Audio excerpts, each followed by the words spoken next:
Songwriting has been my therapy. Songwriting has been my release, my joy. Songwriting has been a gift from God that has allowed me to touch people with words and music.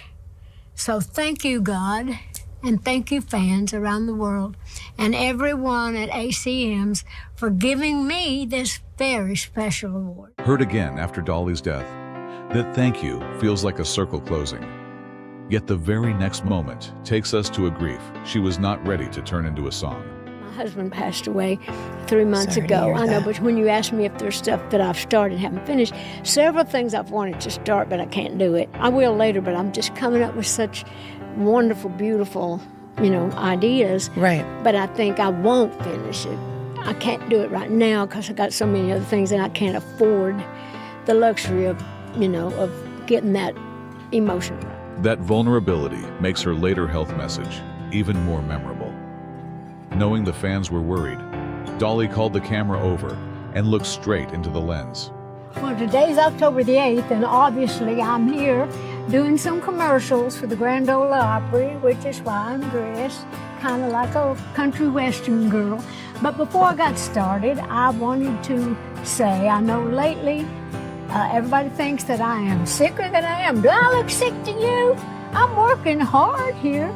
Anyway, I wanted to put everybody's mind at ease. Once she had reassured everyone, Dolly turned to the strangest rumor spreading about her. She did not get angry or read a prepared statement. She pulled a famous friend into the story and turned a fake deathbed scene into a playful jab. But I'm not dying. Did you see that? There was that AI picture of Reba and me. Oh, Lordy. I mean, they had Reba at my deathbed, and we both looked like we need to be buried. But and I thought, oh, my Lord. But if I was really dying, I don't think Reba would be the one at my deathbed. She might come visit me earlier, but anyway. After the laugh, Dolly wanted to say one thing that could not be edited or misunderstood.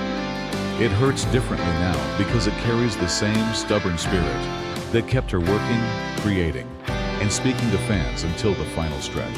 So anyhow, that's what I wanted to say, and I'm not ready to die yet. I don't think God is through with me, and I ain't done working. So I love you for caring, and keep praying for me. To explain why she had slowed down, Dolly returned to the long illness and death of her husband. This time, there is no closing joke to hide the empty space. Only a deeply human admission about everything she neglected while caring and grieving. I want you to know that I'm okay. I've got some problems, as I mentioned, back when my husband Carl was very sick. That was for a long time, and then when he passed, I didn't take care of myself, so I let a lot of things go that I should have been taken care of. Then, Dolly does what she always did best. She translates the language of hospitals into something anyone can picture. An aging body becomes an antique in need of repairs, with every part pushing the monologue one step further. But just think of me as like an old classic car that once restored can be better than ever. But when they raised the hood on this old antique, they realized that I need to rebuild my engine, and that my transmission is slipping, my oil pan is leaking, and my muffler's busted, and my shocks and pistons need to be replaced, and for sure, my spark plugs need to be changed, because you know, as well as I know, that I can't lose my spark. Beneath that wonderfully elaborate metaphor is no intention of surrender. Dolly still lists her projects with the rhythm of someone looking forward, as if a full schedule were her answer to every rumor about an ending. I am still working. I still do videos, I still record, I run up and down to Dollywood now and then, and I'm working hard on getting my museum and my hotel open in Nashville later this year, and I am spending a lot of time writing and reworking on my Broadway musical. It's called Dolly, a true original musical, and that's going to be opening later in New York this fall or early winter. Before closing the message, she turns the attention away from herself and back toward the fans. Flowers, cards, and letters fill the house in her story, showing how all that love had traveled back in the other direction and helped lift her. But you would be surprised at how much your love and concern meant to me during that time. Lord, my house and my porch looked like the botanical gardens with all the flowers, and my den looked like the post office with all the cards and letters. So yes, from the bottom of my heart, I thank you. You have been a big part of my healing. Perhaps because she understood that people watched her with both love and curiosity, Dolly rarely let the public tell her story for her. Barbara Walters once asked whether the glamorous image had made her a joke. Dolly's answer shows she had been steering all along. But do you ever feel that you're a joke, that people make fun of you? Oh, I know they make fun of me. But actually, all these years, the people, has thought the joke was on me, but it's actually been on the public. I know exactly what I'm doing, and I can change it at any time. She also wastes no time trying to persuade people who do not like her. In one short response, Dolly draws a clear line. She knows who she is, enters the room as that person, and leaves the discomfort to somebody else. I know who I am, and I don't try to be nobody else. And if that ain't good enough for you, too bad. But I can walk in any room knowing I'm going in as myself. The look she protects so fiercely came from a source nobody would expect. When Nora O'Donnell asks about fashion, Dolly reaches for a model who was anything but refined and admits to the most expensive contradiction in her closet. Trash. I thought that was just a term of how she looked, not what she was. And so I just loved that look of looking cheap and trashy, I guess. And that slogan where I say it costs a lot to look this cheap, there's a lot of truth in that too. By saying first what others might use against her, Dolly drains every cosmetic surgery question of its power. The interviewer mentions her procedures, and she turns the operating room into a place she visits only for maintenance. Speaking of which, you have no problem talking about the nips and the tucks and the science, I guess, that helps create who you are. Well, I don't, because people are going to find it out anyway. I'd certainly rather say it. I don't just go in for complete overhaul. I just go in for tune-ups. Barbara once arrived with an even more direct rumor that Dolly had reduced the most famous part of her silhouette. She responds as if someone has suggested demolishing a structure she spent years building. Recently, some lady that was doing an interview, she said, tell me that it's not true that you had breast reduction surgery. I said, are you kidding? It took me years to get them this big. Why would I want to take them down? So I figured, well, I mean, in all seriousness, it would probably take a load off my chest, but I'm doing fine now. One answer is not enough. Dolly gathers the whole list of upgrades into a rhyming routine, each detail moving the audience closer to a finish nobody can predict. It is self-mockery, but every bit of control belongs to her. Inventory she once made of her various cosmetic procedures. I've had nips and tucks and trims and sucks, boobs and waist and butt and such, eyes and chin and back again, pills and peels and other frills, and I'll never graduate from College. When the subject becomes her waist, Dolly gives the number as casually as if she were measuring a ribbon. No defense and no drama. The very ordinariness turns an intrusive question into a moment people remember. About 18 inches. 18 inches? Now. What was it before you went on the diet? I don't really know, but No. my waist was always small in comparison. Oh, was it? Yeah, but that kind of runs in our family. Barbara needs several beats to ask about Dolly's figure as a schoolgirl. Dolly does not help her avoid the awkwardness. She pulls the conversation directly toward the part Barbara is circling with an almost innocent calm. Not quite. I mean, you didn't have the blonde wig, but when you went to school, when you were 11, 12, 13, was it this about you? Well, you mean the full figure? Yeah, that's what I meant. Yeah, I thought that's what you meant. Another interview continues the inventory with measurements. The public keeps enlarging in its imagination. Dolly provides enough to make everyone more curious, then stops exactly where curiosity is about to become rude. Oh, you I are. know people are shocked. They think I'm real big, and they think I'm so busty. And but you know, I've got. Which you are. Well, it just yeah, but doesn't you know translate what? any. All your It's weight is amazing. in one area. Not really. It just seems that way. People think that I'm 45, 46, 44. You'd be amazed at my measurements. Because What are your it's also- measurements? I'm not going to tell you. If that look had not come naturally, Dolly had no intention of living without it. She says so like a practical decision, making the line between natural and manufactured matter far less than the question of who gets to choose. I always say that if I hadn't have had it on my own, I'm just the kind of person that would have had me some made if I hadn't needed it. Barbara then tries to suggest that Dolly is not quite as curvy as everyone thinks. Her instant reaction turns a safe compliment into a brief negotiation over the meaning of the word itself. That's not bad. That's her idea of not all that curvy. Do you give your measurements? Dolly never fights the accusation that she is too much. Talking about glitter and flamboyance, she chooses a comparison most people would never dare make, then claims all the joy inside it.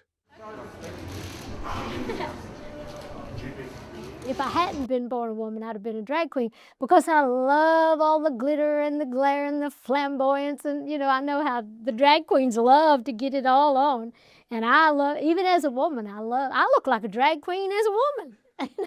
I'm just a little over the top, but I just love that. When an interviewer cautiously calls the full effect overdone, Dolly does not hear an insult. She takes the word, covers it in rhinestones, and makes it part of the brand before he can take it back. No, it's not. I'm often overdone. That's my, That's your thing. my life in rhinestone. Yeah. Many people build style by removing things. Dolly builds hers by rejecting that rule.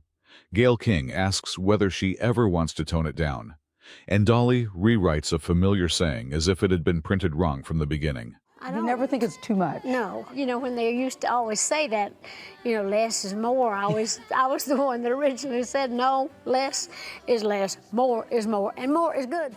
The high heels are not merely for photographs either.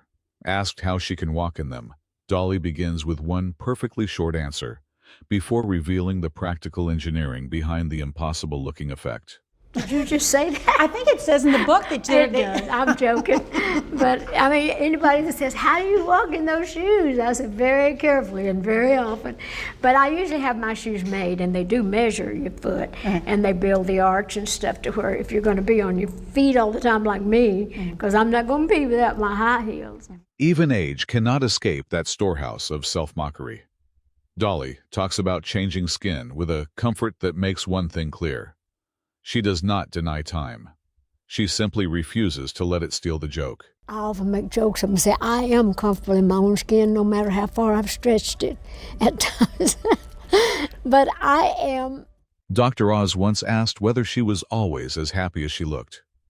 Dolly skips every positive thinking speech and long inspirational answer, choosing instead something already sitting on her face. You know, a lot of people ask me, they say, oh, you just seem to be happy all the time. Are you happy all the time? I say, that's the Botox. That confidence never erases the mountain girl. It simply gives her taller shoes and a faster vocabulary. When Barbara uses a word that can carry contempt, Dolly offers a small response whose meaning is impossible to miss. There's 8 younger than me. Dolly, where I come from, would I have called you a hillbilly? If you had of, it would have been something very natural, but I would have probably kicked your shins or something. In a room filled with memorabilia, someone else might choose a grand, dignified name. Dolly uses a phrase so honest that every bit of solemnity disappears, and the camera operator probably has to work harder to keep the shot steady. This room is called Dolly's attic Yes, it is. and filled with stuff. I call it my arts and crap building. Even her hometown becomes material when an interviewer opens a serious question about her career. Dolly grabs the place name, bends it around the question, and hands it back with almost no delay. Be pigeonholed or pigeon-forged in my case. Being from Pigeon Forge doesn't mean I have to be pigeonholed. So I just felt like that Behind those fast answers is a percussion instrument Dolly carries everywhere. What looks like a final decorative touch once became part of a record. She does not simply wear those nails. she puts them to work. I have acrylic fingernails, and they make a great, rhythm sound. And they sound almost like a typewriter to me, and it was all about secretaries. So I'd be on the set, so I'd just go around working 9 to 5, what a way to make a living. So they all got a kick out of my nails, and I actually wound up playing my fingernails as part of the percussion sound on the real record. Dolly's first major splurge also had to match the hair. Gail asks about one luxury purchase, and the answer sounds like 2 minimum requirements for being recognized as a proper country star. So when you had the money that you could do whatever you want when you want, what has been your biggest splurge? Well, first time I spent big money was on a Cadillac. I thought, just like the big hair, you can't be country if you ain't got big hair. Yeah. You can't be country if you don't have a Cadillac. What color was it? It was gold. Gold. Of course. Yeah. If the spotlight is one half of Dolly, strange childhood memories are the other. She tells a story about joining a litter of tiny animals and takes the losing side of the joke before anyone in the room gets the chance. One time, there was an old sow laying over here feeding her piglets. I wanted to be one of them, so I was a tiny little thing, and Mom, I got lost. Nobody could find me. So a few hours later, they found me over here. I had moved the little pigs, and I was down there just nursing with the rest of them. So I've been a pig all my life. It takes one Barbara Walters question to move from childhood to temptation on the road. Many guests would build a wall from perfect statements about marriage. Dolly leaves the gate open just enough to make Barbara wonder whether she wants the follow-up. Weeks at a time. No temptations? Well, I didn't say that we never had temptations. Well, when you have these temptations, does anything happen that he could be jealous of? No, not really, because he's the kind of person. After money, marriage, and private questions, sometimes the best ending is simply to find a drink. The offer is perfectly polite. Dolly's choice makes it sound as though it arrived several questions late. Would you like a drink? No, that's okay. Yeah, whiskey? Yeah, some moonshine would be nice about now. When the White House comes up, she takes the image everyone associates with her and sends it toward the last place anyone expected. A political line from Dolly is still sharp, but light enough for the laugh to arrive before the argument. Somebody said to me, well, you know what? You just got such a big mouth and you just know how to talk to people. Did you ever think about running for president? I said, I think we've had enough boobs in the White House. 3 interviews spread across decades still reveal the same woman, ready to tell the truth, but always wrapping it in a line worth remembering. Asked to describe herself professionally, she chooses a title that sounds both serious and as if she is playing herself. Helped me, and he played guitar. Through the years, we wrote many songs together, and he was dear to me. I was starstruck with Johnny Cash because that was when he was young, and he was, to me, I was a young girl. Once she has chosen to appear as Dolly Parton, she is not going shopping as a less attractive disguise. A question about privacy, therefore, receives an answer that is entirely practical and perfectly loyal to the image. Guys? No, I don't want to go in disguise. You want people to know that you're there? Of course. I mean, it's like, I certainly don't want, I wouldn't want to go down looking tacky or going down looking different and people knowing me anyway. And then thinking you're trying to pull it off. The preparation does not even stop when the front door closes. Nora discovers that Dolly sleeps in full makeup in one very specific situation. The reason begins with safety and quickly makes room for television cameras. Since I was little, before I even knew I was going to be short and love high heels, and since I saw the tramp on the street. And is it true, do you wear heels at home? I do, but they're not always this high, but I wear some sort of a little heel. After so many admissions, people still ask whether Dolly is mysterious. She immediately finds the flaw. Being open does not mean volunteering every secret. Anyone who wants more has to be clever enough to ask the right question. Well, people find me mysterious because I just tell everything I know. What's the mystery there? I tell everything I feel that the people need to know, and I'm honest in what I say. I just don't always tell everything I know. If you didn't think to ask it, I ain't going to volunteer it. I have to save some for me. That unpredictability follows her into the movies. Asked which scripts she is considering, Dolly names no project. She places 3 kinds of women side by side and turns an acting career into a perfect job introduction. And I might do it. If You I might like play it. a witch. I might play a witch, and if I do, I'll have to go to London for 3 months. So it depends on if I want to leave home that much, if I want to be a witch that bad. So I think going from a secretary to a madam to a witch wouldn't be bad. The people who work with Dolly have a different concern. Every morning she wakes with another idea. She calls them dreams. The rest of the office has a much more practical description of how heavy those dreams can become. I wake up with new dreams every day, and the people that work around me say, yeah, I know, and your dreams are about to kill us. So that's pretty much how they feel. Even a title that sounds deeply intellectual cannot remain untouched for long. Dolly removes the dignified half of the compliment, keeps the self-deprecating part, and reminds the interviewer that praising her is never an easy assignment. When you start to die, that your whole life flashes before you. Yes. Well, it about killed me going through there because I got so emotional about so many of the. Walking through an exhibition of her life, Dolly meets too many versions of herself at once. Memory and death could pull the room downward. Yet she still finds one word that changes the color of the experience. Well, so many of the folks have to wait till they're dead to get honored, and I didn't even expect that I would get honored. So the fact that I can go out there and not only accept it and enjoy it and remember it and get to sing too, I can go out there without having, a sequins gurney carry me out there, rhinestones on my wheelchair or something. So it's great that I get to actually. Perhaps Dolly understood that flowers should be given while the person can still hold them. At an awards event, she talks about artists who wait until death to be honored. Then she covers even her own frailty in rhinestones until nobody knows whether to cry or laugh. No, well, I'm working every day on an ending. And when that ending comes, I hope it's quick and fast. Don't you? Yes. One of the... Today, her answer about an ending reaches us differently than it did when it was recorded.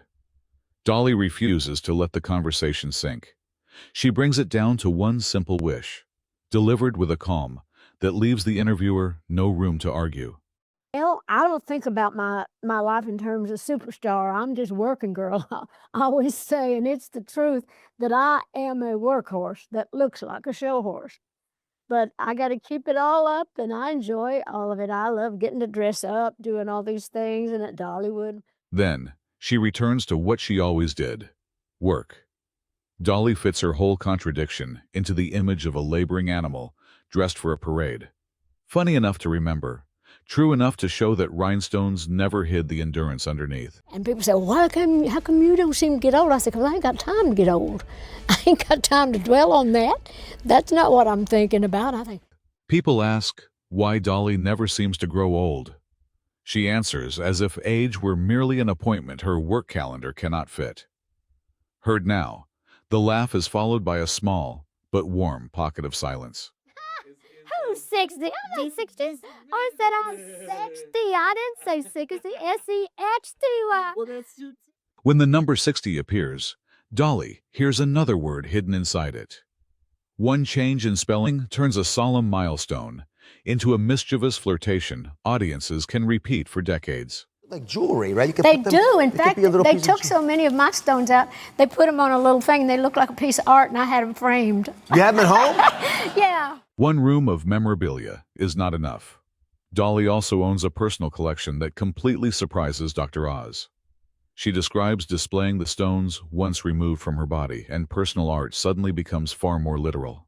And they thought we were hookers. So we went out looking around in the city, and we come back to our room, and they had our luggage out in the hall, and they had us locked out because they thought we were turning tricks up there. So the management threw your luggage out of the room? They threw us out, and then we were waiting to get... If the doctor's office still has a little order, New York in Dolly's Conan story has none.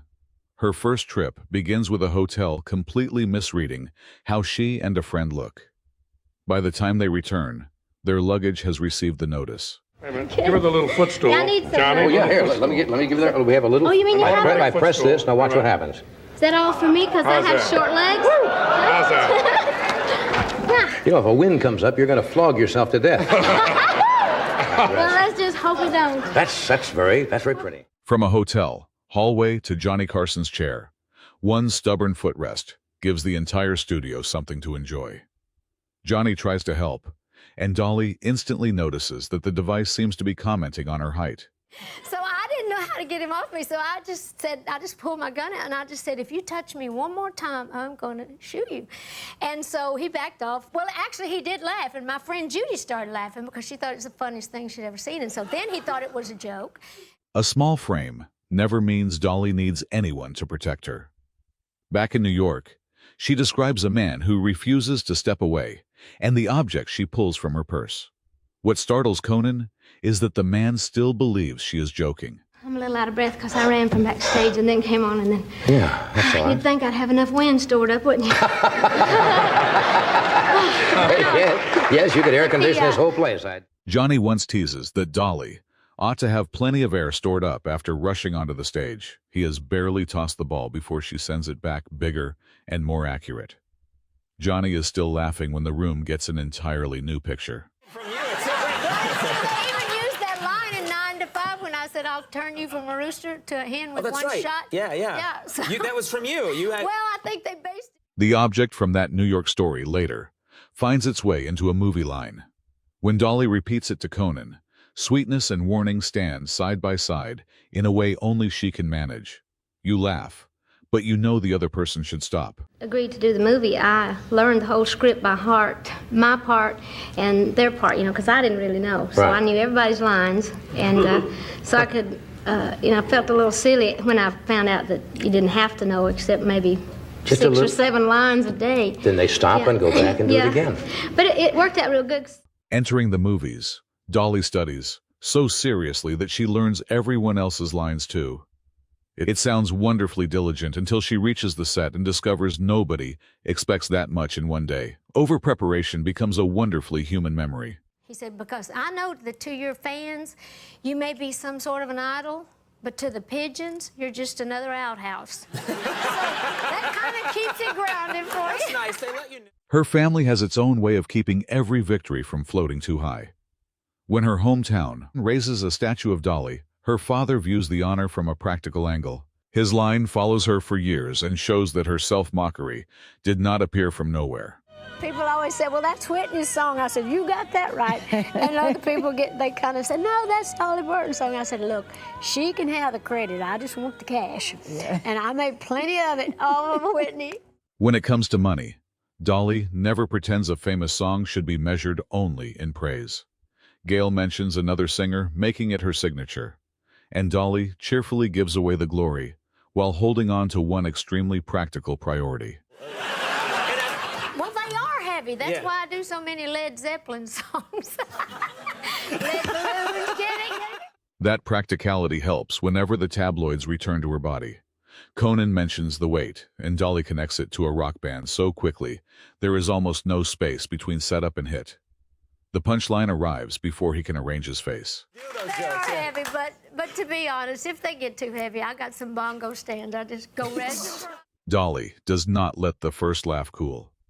She looks at the same subject again and imagines a mechanical solution, so absurd, yet so easy to picture, that one line is music and the next turns the set into an instrument store. Remembered? Well, I think probably what I'd like for people to say about me 100 years from now is, boy, she looks great for her age. But Dolly prepared the finest closing joke a very long time ago.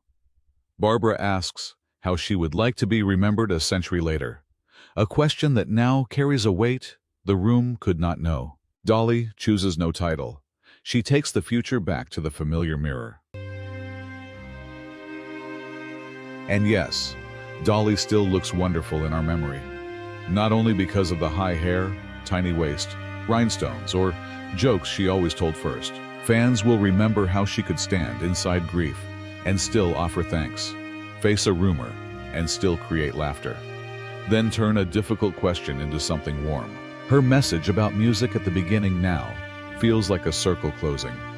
The songs helped Dolly reach people, and their love carried her through the hardest days. Which moment will stay with you?